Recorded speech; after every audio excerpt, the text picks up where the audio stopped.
Bismillahirrahmanirrahim. Assalamualaikum warahmatullahi wabarakatuh. Bismillah, alhamdulillah, la khawla wa la quwata illa billah. Asyhadu alla ilaha illallah wa asyhadu anna Muhammadan abduhu wa rasuluh la nabiyya ba'dah. Allahumma shalli wa sallim ala sayyidina wa maulana Muhammadin wa ala alihi wa ahli baitihi wa sahbihi ajmain. Saudara-saudaraku kaum muslimin rahimakumullah, pada kesempatan kali ini izinkan Al-Fakir untuk membaca kitab Mafahim Yajib Antusohah. Mafahim adalah pemahaman-pemahaman yajib antusohah yang wajib untuk diluruskan. Kitab ini dikarang dan ditulis oleh Al-Alim Al-Alamah Sayyid Muhammad bin Alwi Al-Maliki Al-Hasani. Ini kitabnya. Pengarang kitab ini adalah min dzurriyyati Rasulillah sallallahu alaihi wasallam, salah satu daripada dzurriyyah Rasulullah sallallahu alaihi wasallam dari jalur Al-Hasani. Di dalam kitab ini pada halaman yang ke-81 beliau menuliskan bab tentang at-tahdhiru minal mujazifati bitakfir, tentang berhati-hati, agar berhati-hati di dalam menghukumi kafir, ataupun agar tidak serampangan, tidak tergesa-gesa menghukumi orang yang berbeda pendapat dengan dia sebagai orang-orang kafir. Terutama di sini tentang asbab ataupun hakikat asbab, ataupun tentang wasilah ataupun tawasul atau tabaruk. Al-Mu'alif mengatakan, menuliskan yuhti'u kasiru minan nas, bahwa kebanyakan manusia salah di dalam memahami fi fahmi hakikati asbabi allati tukhriju sahibaha an dairatil Islam. Kebanyakan manusia kaum muslimin, ya, mereka salah di dalam memahami tentang hakikat asbab, yaitu tentang wasilah, tawasul ataupun tabaruk, sehingga mereka tidak segan-segan menghukumi orang yang melakukan tawasul, tabaruk, ya, dengan orang-orang soleh, kemudian dengan para wali, itu mengeluarkan dari Islam. Wa tujibu alaihi al-hukma bil kufri, bahkan tidak segan-segan menghukumi dengan hukum kafir. Maka fatarahum yusari'una ilal hukmi alal muslim bil kufri limujarradil mukhalafati hatta lam yabqa minal muslimina ala wajil ardi illa qalil. Kalau itu terjadi, dibiarkan, maka lihatlah bahwa mereka tergesa-gesa, sangat serampangan, sangat mudah menghukumi orang dengan hukum kafir hanya karena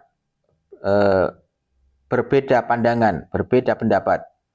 Kalau ini terjadi, maka hatta lam yabqa minal muslimina ala wajil ardi illa qalil, maka tidak akan tersisa sedikit pun, kecuali sedikit, tidak akan tersisa kecuali sedikit kaum muslimin yang ada di atas bumi ini, ya, kecuali hanya sedikit, ya.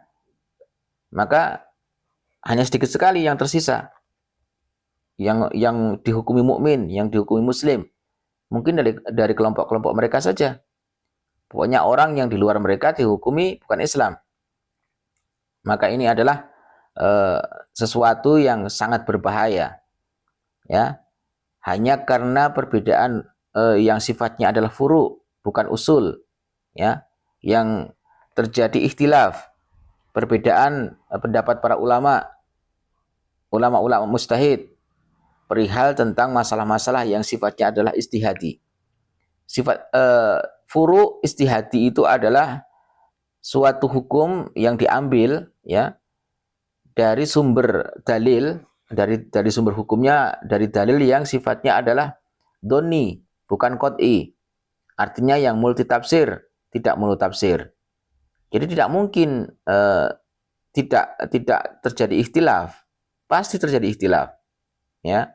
Maka saya mengingatkan pada diri saya sendiri khususnya, dan juga kepada kaum muslimin, terutama pada saudara-saudara kita yang ada di Salafi, cobalah kita sama-sama muhasabah, kita introspeksi diri, bahwa terjadinya pembubaran kajian itu juga hanya salah satu sebab, salah satu akibat dari sebab, ya. Tidak mungkin terjadi demikian kalau tidak ada sebab.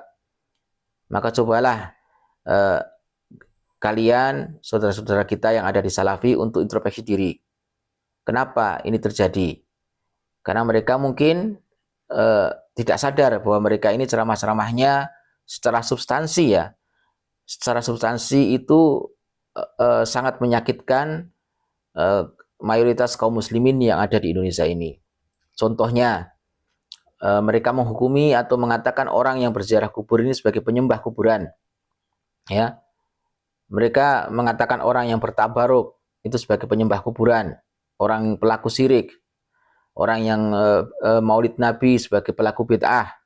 Ya, ini tradisi Syiah. Kemudian menuduh sebagai itu tradisi Syiah. Ya, orang-orang yang melakukan tawasul sebagai pelaku syirik. Cobalah kalian jangan hanya merasa sebagai pihak yang terzalimi karena kajiannya dibubarkan, tapi kalian juga harus sadar bahwa selama ini kajian-kajian kalian juga sangat melukai hati mayoritas kaum muslimin yang ada di Indonesia ini. Hanya ini saja pesan saya, kita saling berwasiat. Ini sebagai wujud kecintaan, karena saya masih menganggap kalian yang ada di Salafi ini tetap saudara kami. Karena masih min ahlil kiblah, kalian mengklaim sebagai pendakwah-pendakwah untuk mengajak kepada dakwah tauhid.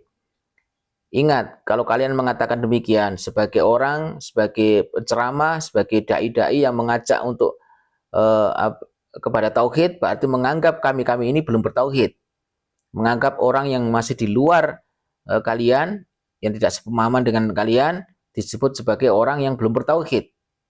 Maka lam yabko, tidak akan tersisa illa qalil, kecuali sedikit manusia di atas bumi ini yang beriman, hanya kelompok-kelompok kalian saja. Maka ittaqullah, takutlah kepada Allah.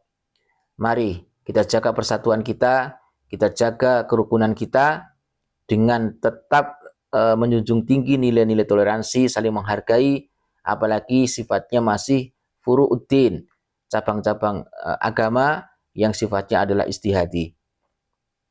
Sekali lagi, mari kita jaga persatuan dan kesatuan kita sesama umat Islam, ya, karena di tengah-tengah fitnah yang begitu luar biasa ini sangat mudah sekali dan sangat potensi sekali untuk digunakan, dimanfaatkan musuh-musuh Islam, musuh-musuh di luar Islam, atau orang-orang zintik yang mereka berpura-pura menjadi orang Islam tetapi hanya ingin menghancurkan persatuan dan kekuatan umat Islam.